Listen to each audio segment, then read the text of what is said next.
What's up guys? Wala pang bihis-bihis. Morning again guys. Pupunta na kami ng next event natin for today. Doon sa pwesto lang din natin last time nung January 6, tama? Nung kasal ng batchmate ko. Batch naman ni DJ ko yung ngayon lang ikakasal. Eh, balita ko mga anak bata ng binyag dun boy ah. Si Jeffrey nauna na sa kanila at mag-bibihis daw muna. Si Bongi nandun, motor na rin din. At kita kayo tayo doon mga tol, si Boss Jason tsaka si Boss Nathan ng Basic Image. Kakasama tayo ngayon doon. Let's go!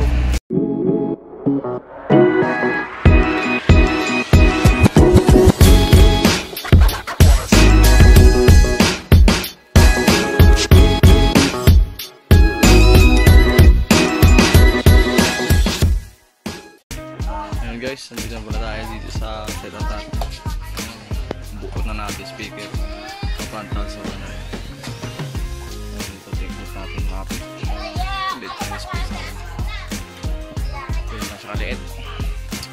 More moments later. Check tayo guys, so kumakain na kami ng buong team dahil alas 2 ang kasal, so tapos naman na tayo nag-setup. Ayun, pagkain natin talaga namang may ampalaya with Bongi. Alright. Pagyan ako ng konti. Okay na.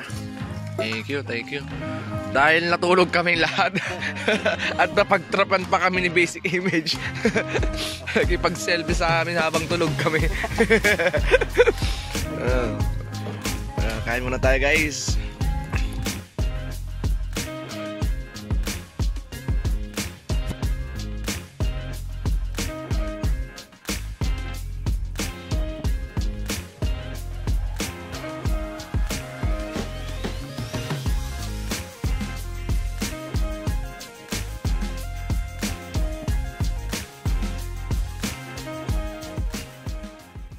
Alright guys, all set na tayo dito. Tutuloy na natin ang pagtulog. Si Jason naman, si DJ ko uuwi lang din ito ng Urdaneta City later. Okay na tayo dito eh. Maliligo na lang tayo.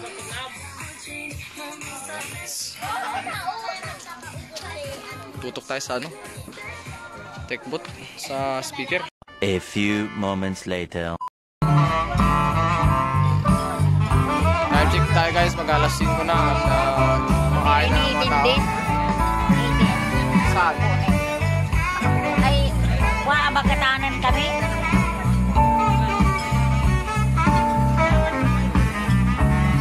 Early dinner.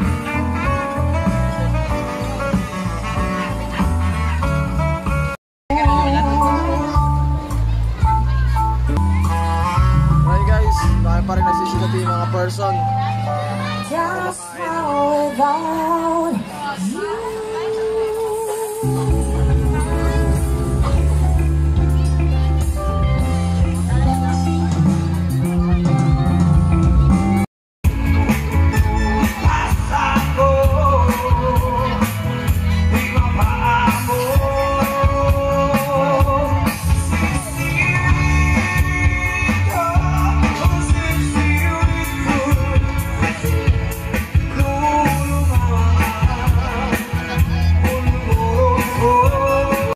At may nag-propose nga ngayon dito sa wedding.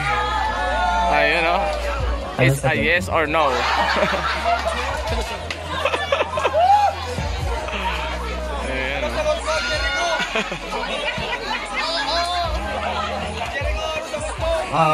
Now this ring is symbolized to love you forever.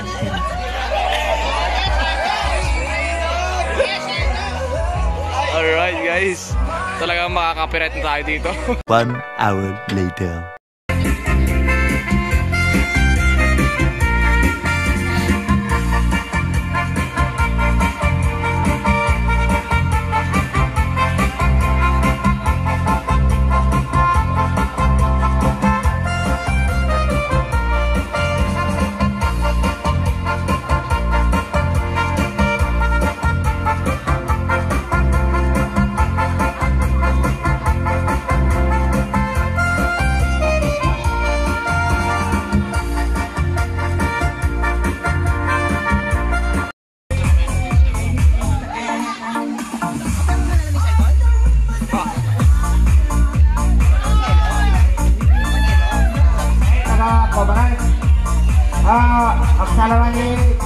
may banda laot.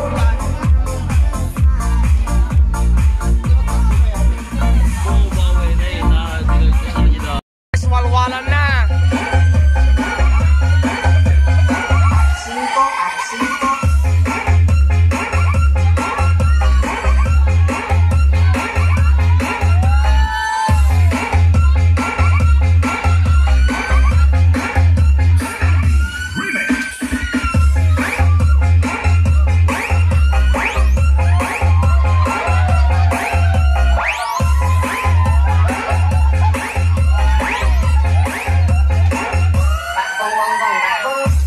Time check tayo guys, 12:44 na. Ito, sinisimulan na ng mga kasama natin, sila Bongi at si Jeffrey, ang pagpapaklas sa ating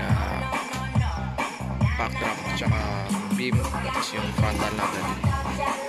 Alright, nakapenda rin tayo, nakapenda tayo ng sub.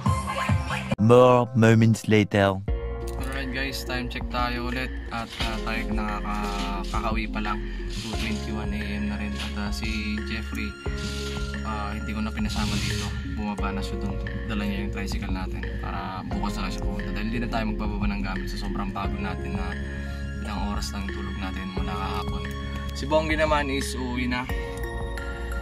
Ayan, ready na rin si Bongi, bukas na tayo magbababa ng gamit.